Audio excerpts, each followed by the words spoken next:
Lietuvos žmonės. Prieš 90 metų lakūnai Steponas Darius ir Stasys Girėnas atliko žygdarbį, bandydami simboliškai sujungti Niujorką ir Kauną, Jungtines Amerikos valstijas ir Lietuvą, naująjį ir senąjį pasaulius. Šiandien visa didžiulė erdvė nuo Vašingtono iki Vilniaus suvienyta politiškai, ekonomiškai ir vertybiškai. Ją jungia ir nesutraukami kolektyvinės gynybos bei saugumo saitai, kuo dar kartą įsitikinome per Vilniuje vykusi NATO viršūnių susitikimą. Viso to nebūtų be įkvepiančios Jungtinių valstijų lyderystės. Nebūtų be mūsų bičiulių amerikiečių idėjų, išteklių ir didžiulių pastangų. Ir šiandien, kai mūsų regione žiauri, brutali Rusijos karinė agresija grasina sutrypti demokratiją ir laisvą tautų apsisprendimą, Jungtinės valstijos nestovi nuošalyje. Amerikos buvimas Lietuvoje sustiprina mūsų saugumą. Amerikos pagalba Ukrainai sustiprina jos galę priešintis okupantui. Už savo gynybą pirmiausia esame atsakingi mes patys. Tačiau aktyvus Jungtinių valstijų įsitraukimas leidžia mums sušvelninti ilgalaikės grėsmes, kurias taip gerai žinome iš savo istorijos. Kartu su Jungtinėmis valstijomis esame labiau užtikrinti dėl savo rytojaus, o tą rytojų kurdami neretai remiamės Amerikos pavyzdžių. Neatsitiktinai tokį ryškų pėdsaką Lietuvos istorijoje paliko JAV lietuviai. Ne tik jau minėti Steponas Darius ir Stasys Girėnas, bet ir laisvės kovų herojus Adolfas Ramanauskas Vanagas, krepšininkas Pranas Lubinas, meno kūrėjai Jonas Mekas ir Jurgis Mačiūnas bei daugelis kitų. Visi kartu ir kiekvienas savo savitų būdų jie kūrė ir tebekūrė lietuvišką svajonę. Ir iki šiol amerikietiška energija, drąsa veikti ir siekti savo užsibrėžtų tikslų nepertraukiamai liejasi į mūsų bendro gyvenimo audinį. Kaip ir Lietuvos žmonės per amžius. Nuo pat Lietuvos didžiosios kunigaikštystės dvasioje išaugusio Tado Kosciuškos, nenumalšinamų laisvės troškimų ir daugelių talentų, nuolat pildė gyvybinės Jungtinių valstijų jėgas. Šiandien šioje aikštėje mes nebejotinai kūrėme istorinį įvykį. Pasidžiaukime juo.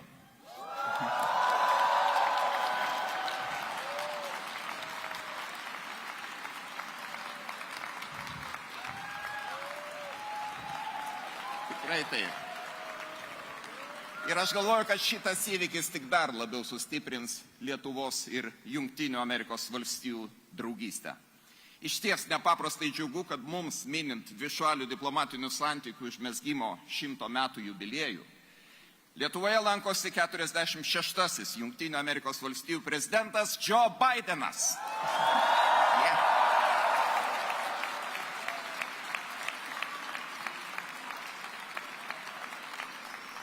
Sutinkame jį ne tik kaip kitos valstybės vadovą, sutinkame jį atviromis širdimis bei rankomis, kaip artimą draugą ir sąjungininką. Daugelį metų su didžiausia pagarba stebėjome jo nenuilstamą darbą laisvėj. Šiandien prezidentas Joe Bidenas yra čia su mumis ir mes turime puikią progą padėkoti jam ir visiems Jungtinių Amerikos valstijų žmonėms. Tegul mūsų šalių draugystė gyvuoja per amžius ir tegul Dievas laimina Lietuvą bei Jungtinės valstijas. God bless America and Lithuania. Sorry about that.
gerbiami svečiai, Jungtinių Amerikos valstijų prezidentas Joe Bidenas. Distinguished guests, the President of the United States of America, Joe Biden.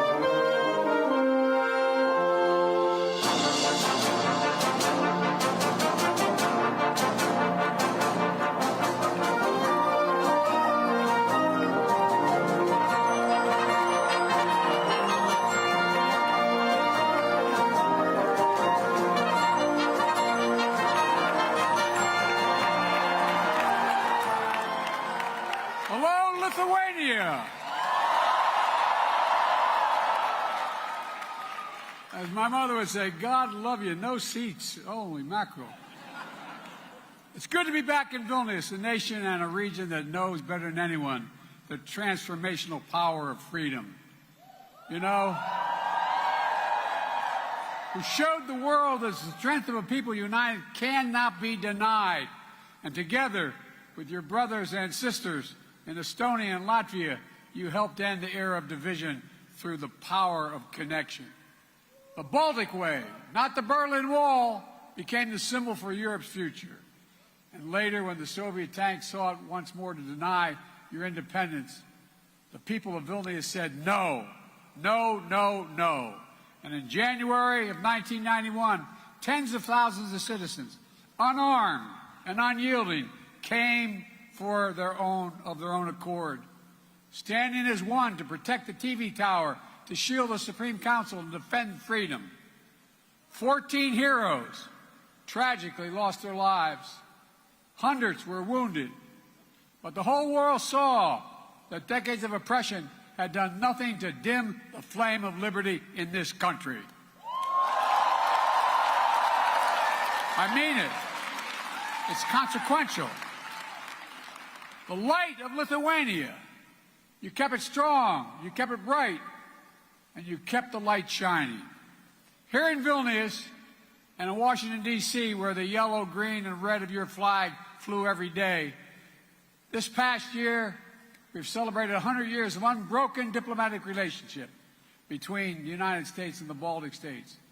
America never recognized the Soviet occupation of the Baltic. Never, never, never, Mr. President.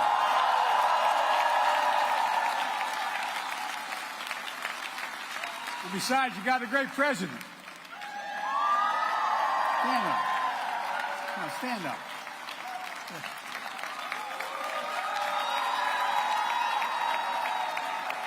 As your president can tell you, the bonds between Lithuanian and the American people have never faltered. And just 7 months after the bloody January crackdown, the first foreign visitor to have their passport stamped here in Lithuania with visas to this new reborn state were a plane load of Lithuanian Americans from Chicago, Illinois. Oh. And their families are still proud of that. Los Angeles came after that. A lot came after. Look, many aboard that plane and fled Lithuania during the early years of Soviet oppression and marveled at their return to this independent state. One of them told reporters, quote, "This day is like a resurrection for us. This day, Father, is like a resurrection for us." That's what the quote was, for real. That's the feeling. And it was. A resurrection that quickly became a revelation. And a nation which stands today as a stronghold of liberty and opportunity. A proud member of the European Union and of NATO.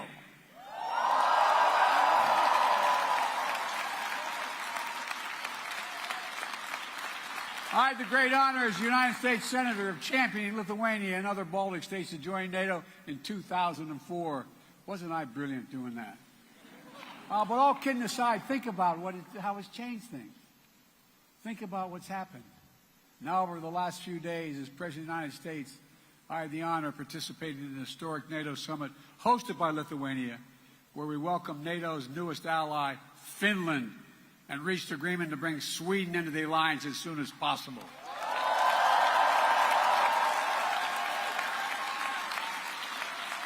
And President Erdogan kept his word. We've witnessed your historic journey and I'm proud to call Lithuania friend, partner, and ally. Ally, ally. Soon NATO will be the 32nd freestanding, have 32 freestanding members standing together to defend our people and our territory. Beyond all the rest, bound by democratic values to make us strong, and by our sacred oath that an attack against, it is a sacred oath. Attack against one is an attack against all, because each member of NATO knows that the strength of our people and the power of our unity cannot be denied.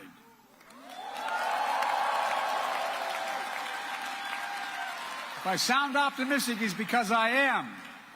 Today, our alliance remains a bulwark of global security and stability, as it's been for more than 7 decades. NATO is stronger, more energized, and yes, more united than ever in its history. Indeed, more vital to our shared future. It didn't happen by accident. It wasn't inevitable. When Putin and his craven lust for land and power unleashed his brutal war on Ukraine, he was betting NATO would break apart. He was betting NATO would break. He thought our unity would shatter at the first testing. He thought democratic leaders would be weak, but he thought wrong. Faced with the threat,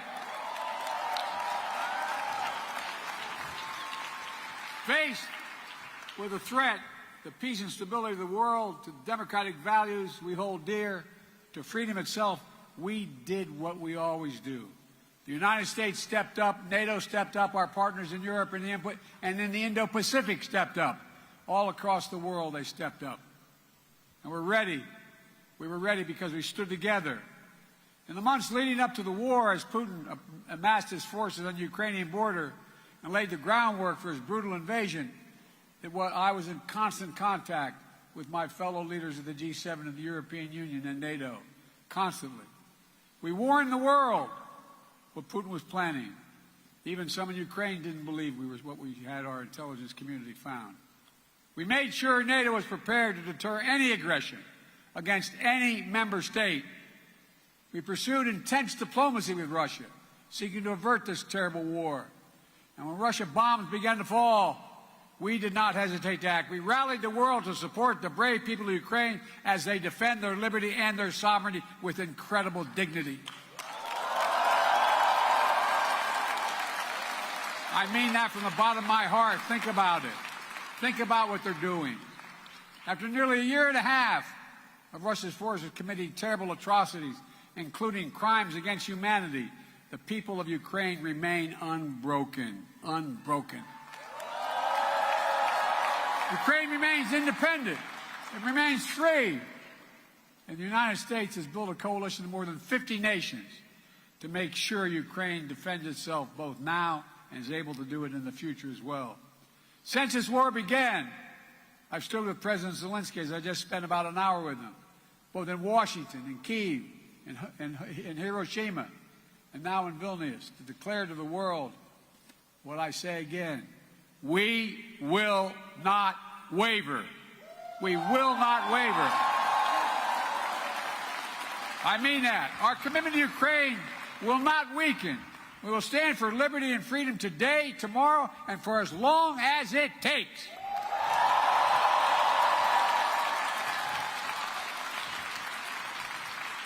We all want this war to end on just terms. Terms that uphold the basic principles of the United Nations Charter that we all signed up to: sovereignty, territorial integrity. These are 2 pillars of peaceful relations among nations. One country cannot be allowed to seize its neighbor's territory by force. Russia could end this war tomorrow by withdrawing its forces from Ukraine, wrecking its international borders, and ceasing its attacks on its inhumane attacks on Russia, by Russia on Ukraine, against its children, women and children, its military. Unfortunately, Russia has shown thus far no interest in the diplomatic outcome. Putin still wrongly believes that he can outlast Ukraine. He can't believe It's their land, their country, and their future. And even after all this time, Putin still doubts our staying power. He's still making a bad bet that the conviction and the unity among the United States and our allies and partners will break down. He still doesn't understand that our commitment, our values, our freedom is something he can never, never, ever, ever walk away from. It's who we are. I mean, it's who we are. It's who we are.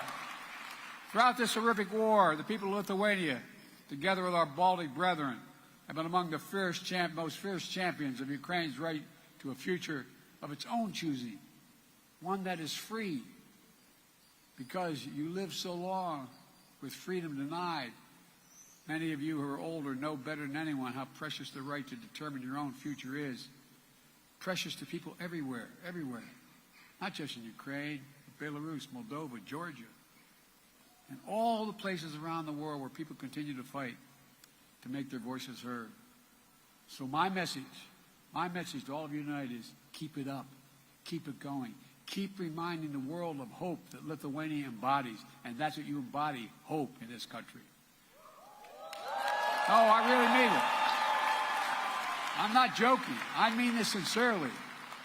We must never forget how much this matters, and never, never give up on a better tomorrow. The defense of freedom is not the work of a day or a year. It's the calling of our lifetime, of all time. We are steeled for the struggle ahead. Our unity will not falter, I promise you. Folks,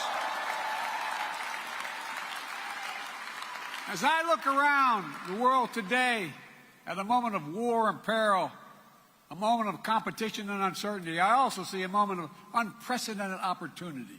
Unprecedented opportunity. Opportunity to make real strides toward a world of greater peace and greater prosperity, liberty and dignity, equal justice under the law, human rights and fundamental freedoms, which are the blessing and birthright of all of humanity. That is the world the United States is working toward. And it's one we'll only reach if we do it together. And I mean together. We need to take the same spirit of unity, common purpose, determination that we've demonstrated in our response to Russian aggression in Ukraine and bring more partners along as we continue working to build a world we want to live in and a world we want for our children. My friends, at the most fundamental level, we face a choice. It's not hyperbole. We face a choice. A choice between a world defined by coercion and exploitation, where might makes right, or a world where we recognize that our own success is bound to the success of others. When others do better, we do better as well. Where we understand that the challenges we face today, from the existential threat of climate change to building a global economy where no one gets left behind, are too great for any one nation to solve on their own. And that, to achieve our goals and meet the challenges of this age, we have to work together. And I mean this sincerely. The world's changing. We have a chance to change the dynamic. That's why I've been so focused as president on rebuilding and revitalizing the alliances that are the cornerstone of American leadership in the world. These past years, we brought the transatlantic partnership to new heights, reaffirming the importance of the relationship between Europe and the United States as an anchor to global stability. The idea that the United States could prosper without a secure Europe is not reasonable. We've also elevated it. It really isn't. Not a joke.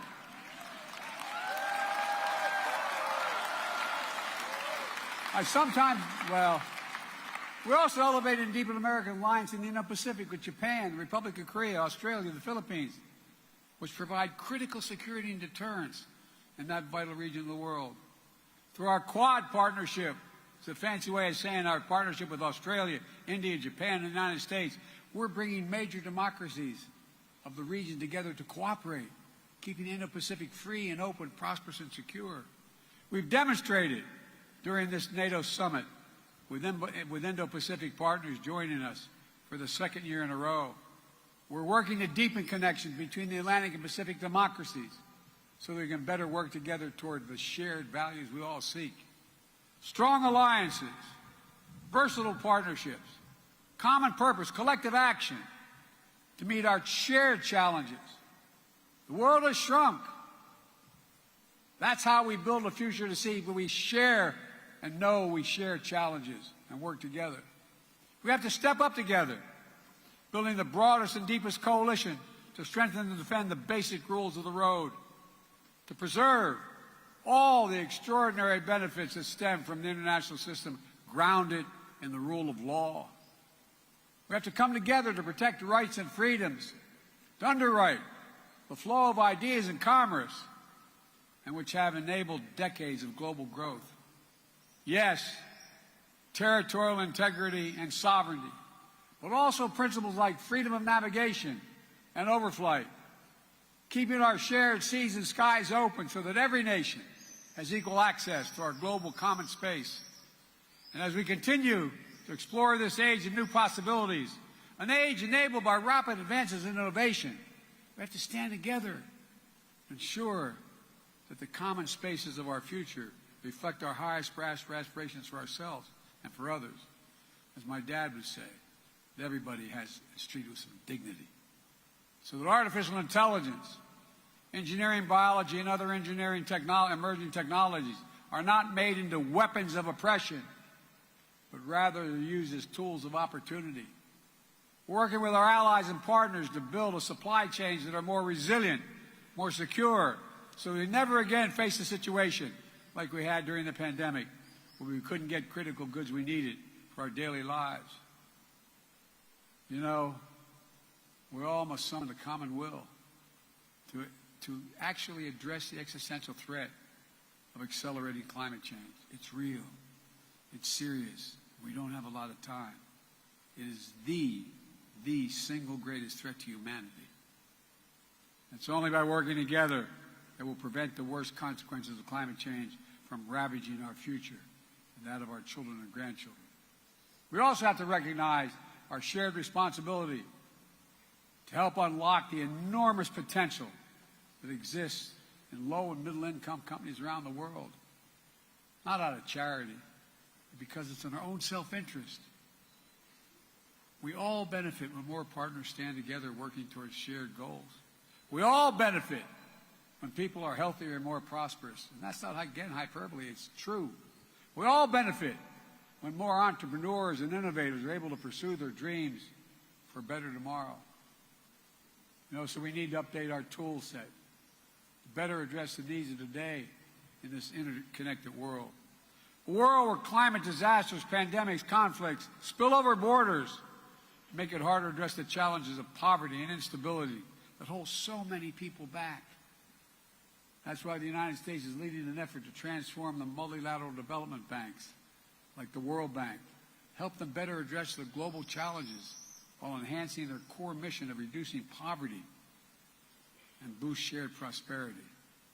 We're all working together with our partners in the G7 to address the enormous needs for high-standard infrastructure around the world, especially in low- and middle-income countries in Africa, Latin America, and Southeast Asia. It's a statement about the world we want to build together. Ladies and gentlemen, we stand at an inflection point in history, where the choices we make now are going to shape the direction of our world for decades to come. The world has changed. Will we turn back naked, unchecked aggression today to deter other world would-be aggressors tomorrow? Will we staunch the climate crisis before it's too late? Will we harness the new technologies to advance freedom, or will we diminish it? Will we advance opportunity in more places or allow instability and inequality to persist? How we answer these essential questions is literally going to determine the kind of future our children and grandchildren have. And again, that's not an exaggeration. It's a fact. It's going to take all of us. All of us. I believe that with ambition, with confidence in ourselves and one another, with nations working together for common cause, we can answer these questions. We can ensure the vision we share and the freedoms we cherish are not just empty words in a troubled time, but a roadmap I mean this literally, a roadmap, a plan of urgent action toward a future we can reach, or reach if we work together. Folks, the road that lies before us is hard. It will challenge us, summon the best of ourselves, to hold faith in one another, and never give up, never lose hope, never. Every day we have to make the choice. Every day we must summon the strength to stand for what is right, to stand for what is true, to stand for freedom, to stand together. That, my friends, is the lesson we learn from history and the history of Lithuania's story. You know, it's a lesson we see demonstrated each day, and it will determine what the Ukraine looks like. And it's how we're going to work, how we rewrite the future, the peace and hope, justice and light, liberty, possibility for everyone, everyone, everywhere. Folks, some have heard me say to my country many times, never, ever in my entire career been more optimistic about the prospects of the future. Never, never. So let me just say thank you for taking the time to be here to listen. God bless you all, and may God protect the freedoms of the protectors of freedom in Ukraine, here, in every nation of the world, everywhere. God protect our troops. Thank you, thank you, thank you.